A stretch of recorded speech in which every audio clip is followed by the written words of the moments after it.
Hello, I'm Kochanski, Wilderness Living Skills and Survival Instructor.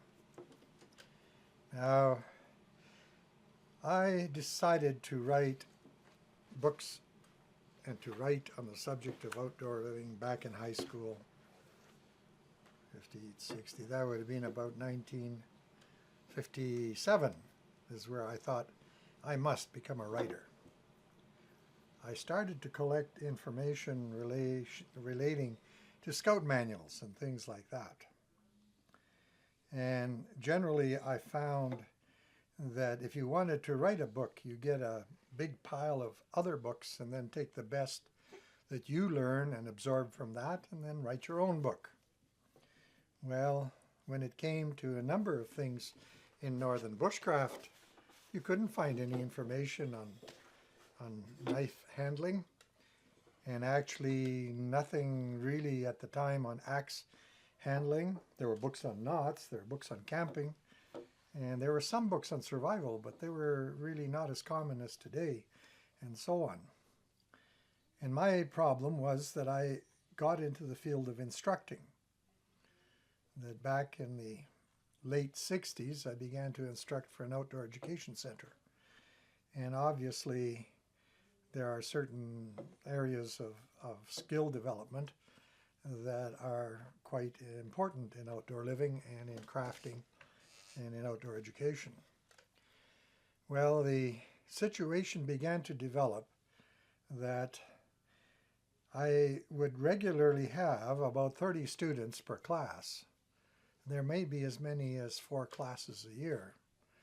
And I would begin to show them what I knew about any subjects that's relevant, whether it's axe use, knife use, shelter building, and so on. Well, I discovered that I pretty well had to put together my own information, and my sources of information really weren't as helpful as I needed them to be. And I discovered that I would have to develop my own syllabus, you might say, or program. Well, when you have 30 students and you're trying to teach them how to use a knife, just about everybody cuts themselves at least once. Half of the group cuts themselves twice. A quarter of the group cuts themselves 3 times, and there'll be 1 or 2 individuals that continuously cut themselves. Well, the phenomenon is not one that you want to allow to develop, to continue. So as you have 30 people sitting there and you bring out the knife and start showing things, you find that eventually, as your instructional presentation improves, there are fewer and fewer cuts. Now, the most educational type of cuts are the ones you give yourself, because you're right there and you give yourself a cut and you can say, oh, that's not good. I shouldn't do that. And then, of course, that I shouldn't do what, do that comes into play. And eventually you eliminate all these various cuts. And you also learn where all the cuts are. So I'm using a knife like this. This thumb and these hands get cut a lot. And it's not very often that the knife cuts me, but it can happen. But as far as the guard is concerned, I think a guard would not prevent you from a knife cut, because if your guard has to be there to protect you from your own blade. Guards are put on for knife fighting, where you're parrying another person's knife. But at any rate, this knife is manageable, and you learn very quickly not to cut towards any part of your hand. Now, the general expression is don't cut towards yourself. And it's funny that humanity, in using the language, they really are talking about don't cut towards your hand. But if you're cutting towards your thigh, they don't interpret that as cutting towards yourself. And if you cut towards your chest, which is a very safe operation, they interpret that they say don't cut towards yourself. Therefore, they prohibit you from cutting towards your chest, which is a safe operation. But they don't seem to realize that it's got to be very specific, that when they say don't cut towards some part of your anatomy, so I call it safe follow-through.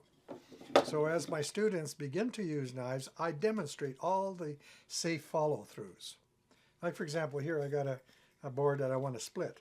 Well, one of the things that catches everybody very quickly is making that split. You're holding that rather small stick there and you're bearing down here. The split occurs and the knife stops on the bones of the hand that's holding the stick.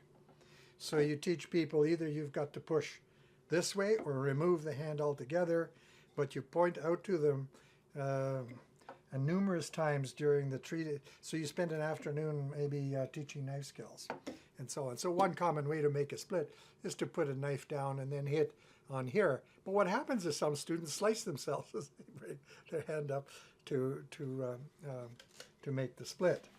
If you make the split with pressure, and I can recognize this is a little bit too massive to allow me to cut it easily if it was something, and I push with the back of my hand, and that means that as the knife buries itself, it won't go any further because the blade is not pushed this way, it's pushed this way. So it stops there. So these things are not described in the books. Well, here, for example, because the stick is so massive, I would put the knife there, and I would hit with the ball of my hand.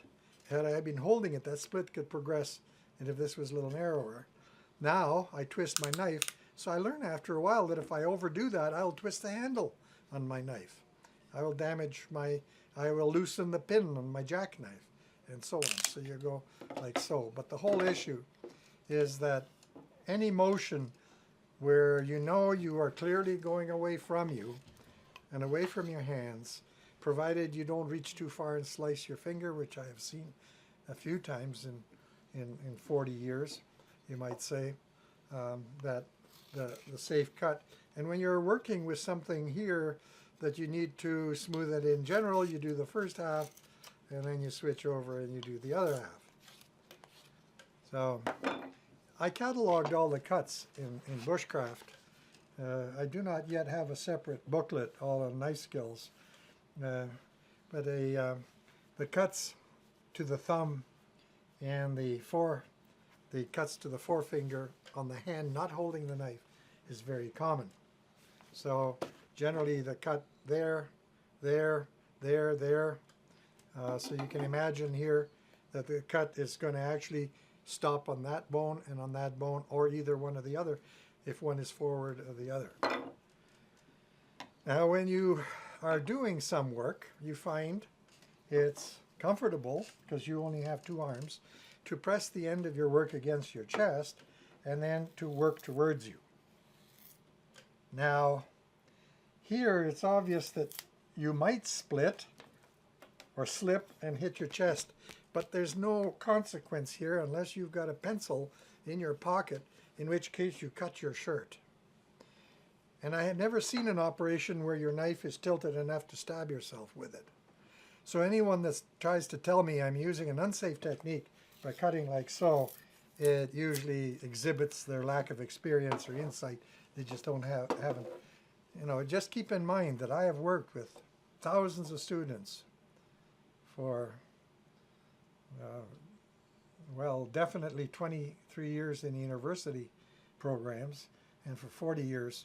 So I've had a lot of opportunity to see every cut under the sun.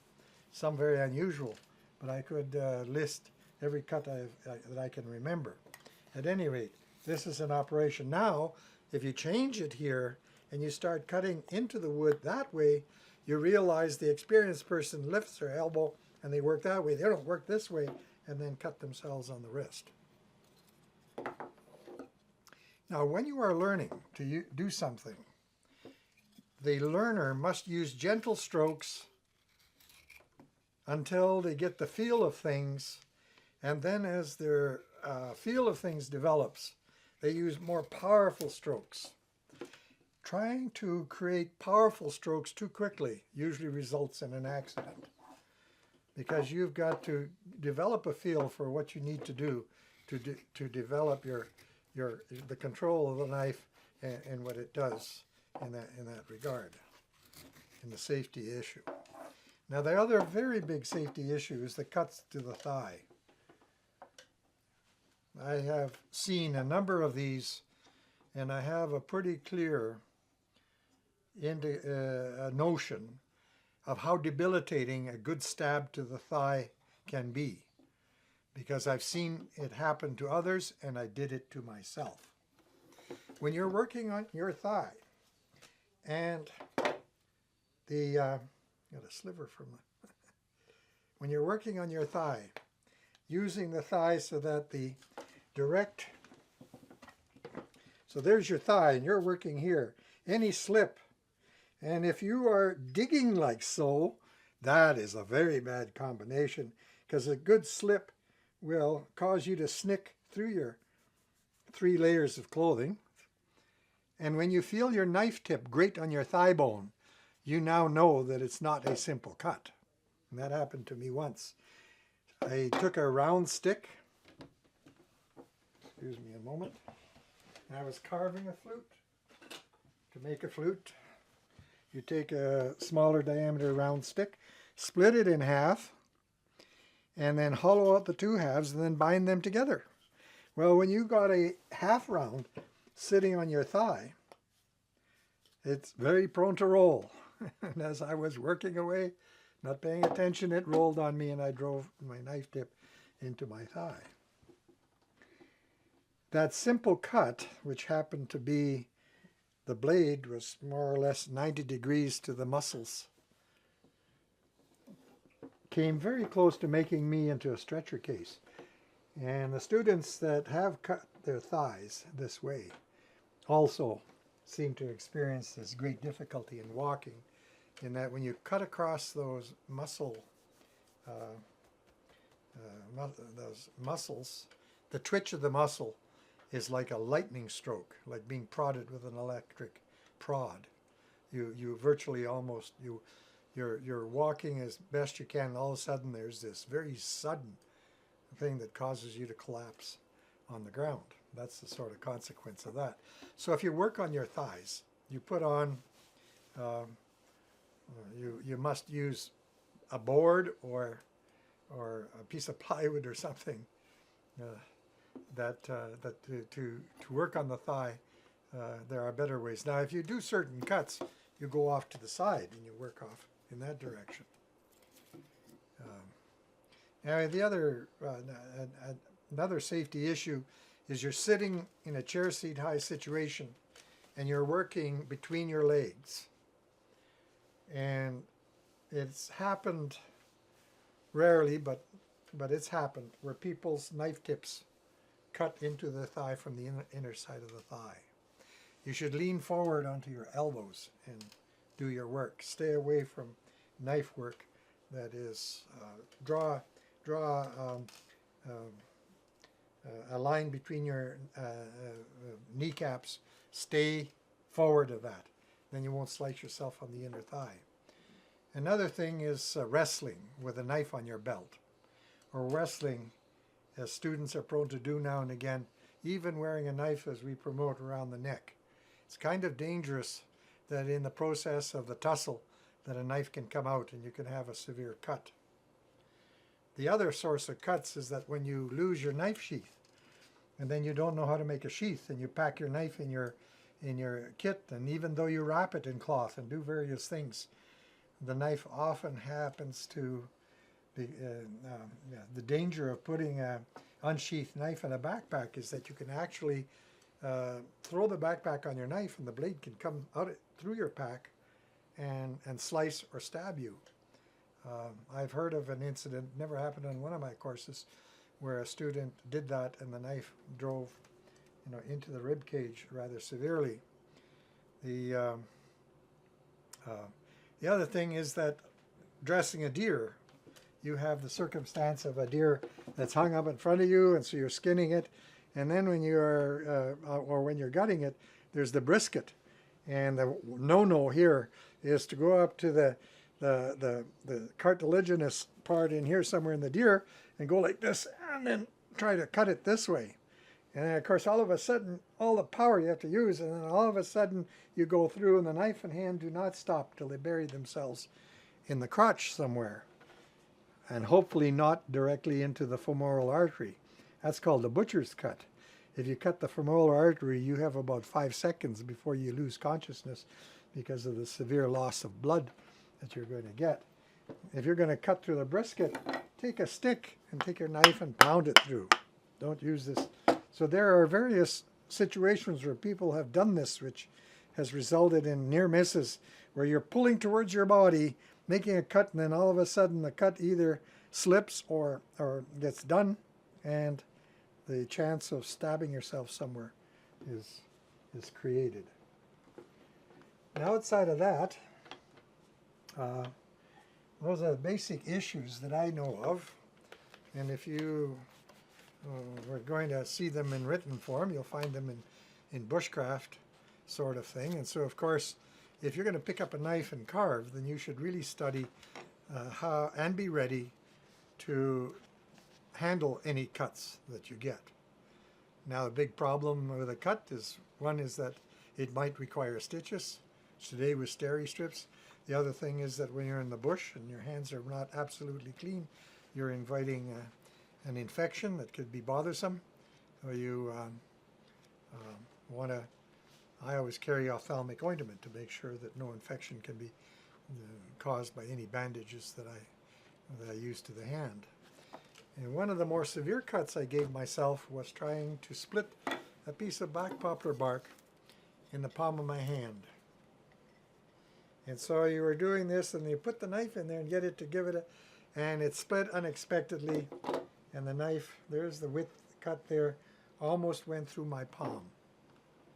Now, I've seen palm cuts because people will cradle carving a spoon, hollowing a spoon. I've seen these cuts, but I consider that next to my thigh, poking myself in the thigh, driving my stuff into my hand.